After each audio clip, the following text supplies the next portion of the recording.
Have you ever wondered what it is about someone that just makes them really enjoyable to be around and to talk to? I used to be a social misfit, and pretty much no one wanted me around. So naturally, I wrote a document that's almost 100 pages long after looking at countless lectures, studies books, interviews and courses, and even experimenting on my own doing. So I made some very surprising discoveries, like just how much advice is wrong, as well as two of the most straightforward ways I used to become more charismatic and better with people. Oh, Lord, it's good to be here with you. Mr. Right, so what does a nearly 100-page document look like? Well, it's long, pretty long, and it needed a lot of bookmarks because I wasn't going to spend 3 days finding what I wanted to work on. Yeah, now, of course, there's loads and loads of research in here, but there's also a lot of my own experiences and how I found that research to apply into my own life.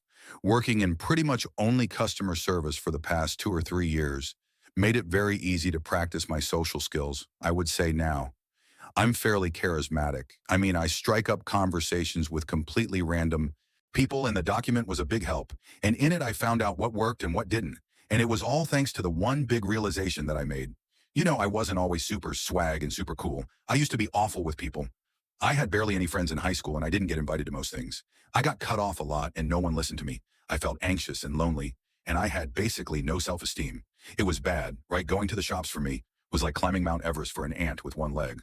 So one night I got pretty drunk. I only just started writing up the document at this point.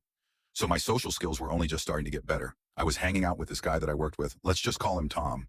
And he was an amazing person, excellent with people, was just something about him. I enjoyed being around him, and so did everyone else. It was like he understood people. He made people feel happy. I wondered what it was about him. So I asked him, who raised you? And he goes, myself, I'm an orphan. So it turned out this guy doesn't have parents. It's pretty embarrassing, right? But he wanted to say that he doesn't think there's anything special about him. What a humble guy. But it didn't help. It inspired me to go ham on that document. Because when I talked to him longer, I think I figured it out. I realized that Tom has different goals from you. And he has a special mindset. And I call this mindset the heart of gold. It's something I found massively helped me out when I wanted to get better at talking to people, which is awesome. But what the hell does that even mean? People naturally gravitate towards other people that have these kinds of attributes. That seems like a lot, because it is. It's a lot. That's a part of charisma. There's a lot going on in it because it's not a thing you can have. It's rather a result of having a certain attitude and behavior as well as good communication skills. So the document helped me narrow everything down into the definition of a heart of gold, making it way easier for me to become more charismatic. So what exactly did I do? Well, let's dive into the 2.5 things that I did to become more charismatic. You land on your back, just like down. One of the really big things I did was I changed my goals and attitude. I asked myself a really big question. Why do you want to be more charismatic? Most people purely want to be liked, or they want approval from others. This comes from insecurity because they feel incomplete. I felt incomplete. I realized that no matter how many people liked me or how much they liked me, it would never fill that hoe.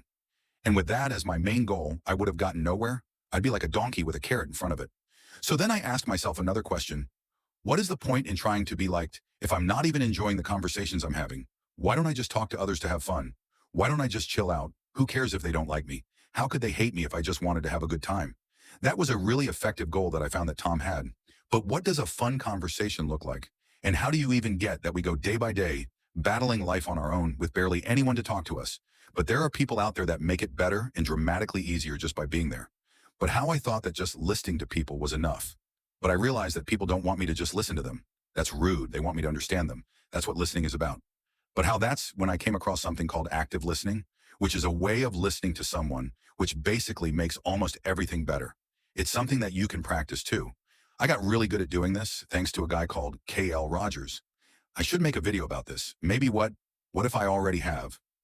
Oh God, when people knew they were being heard, sometimes they said the most out of pocket or interesting stuff. Not only did I learn so much more as a person, but it made conversations so much more fun and unique because the other person, when they understood that I was listening to them properly, they would just go ham. They'd say whatever. And I believe that's what makes up a good conversation. So I changed my goals to not only having a chill and fun time, but also to understand people. But I was still missing something that through my research I found was vital to be actually remotely charismatic. And I found it to be the most common trait among the people that I studied. I want you to see if you can guess what it is. And here's a clue. I'm doing it right now. Now, this is something that really sticks out when you do it. And I first encountered in high school long before I started this document. I made a friend who I'm still friends with now. He was really fun to be around when I met him, and most people agreed. Yet he didn't seem to do anything special. He wasn't constantly cracking dumb jokes, and he wasn't loud and annoying, actually. Sometimes it was pretty blunt, but he was still a joy to be around. Why? What that doesn't make any sense. Now, when I thought I understood it, I tried using it and it didn't work. It made me look like a complete clown, so if you want my advice, don't do it. Unless you really commit to it, then you can do it. This worked really well once I understood it completely, but it was still pretty hard to do. Yet it led to one of the biggest chapters in the document that I wrote up, and it changed my life too, man. Like, wow, okay, so, the generic advice you get on the internet, like smile, lots give compliments, have good eye contact. I did that, and it really didn't work, and that's because I was forcing myself to act like a likable person. We're hardwired to really hate fake people, even if we don't know why we end up hating them. Okay, so did you guess what it is? Because I kind of need to tell you what it is now. That's right, it's authenticity. I was trying to be myself. And most of this part of the video is unscripted. It's just talking points, that's all. But how can you be more authentic? What does that even mean? And why is it so good? I mean, what is that? A game from being really vulnerable and weird, right? It doesn't make any sense. You have to be normal. I realize that people aren't actors. People love being around other people who are themselves. And this is because they feel warm, comfortable. Like they can be themselves as well. They think if they can do it, I can do it. And this makes with some really fun conversations. People get real. That's what we need. Carl Rogers also talked about the amazing effects that happen when you be your positive self around people. Not only did I make friends easier, but it just made my life easier. I wasn't stressing about how to act all the time, and it just made everything happen naturally, and people love this stuff because when it's real, it matters. Okay, so how did I do this? How did I achieve this monumental task of just being myself and being okay with it? Well, first of all, I got therapy. I'm going to be honest here. Don't just rely on the internet for this stuff. That helped the most researching people like David Hawkins and Kay Young really helped me be my positive self. Another thing I did was instead of forcing myself to smile, I gave myself a reason to. I thought more positively, I saw the good in things, and I practiced gratitude. And I know this might sound ridiculous, but I just started saying nearly everything that came to my mind within reason, instead of just letting it float around in my head and calling myself an idiot if I even thought about saying it. Everything from out-of-pocket questions to funny remarks or just greeting someone that I haven't greeted yet, even if I thought it might be a bit weird too. This worked really well, like really well. I started to get more comfortable with being myself because I saw that it wasn't so bad. One baby step at a time, it came to me that a life that you're living where you're not yourself, in my opinion, is wasted. Being myself at the start was really hard, but over time it got a bit easier. And now I'm way more capable as a person than I was before. Now, of course, I could go super into depth about everything I talked about, but then the video will be 15 weeks long and 7 days. Just remember that the best teacher's experience. I'm not going anywhere though, so please subscribe, and I'll be uploading whatever the hell I feel like it next week. I'll be next. It's next week.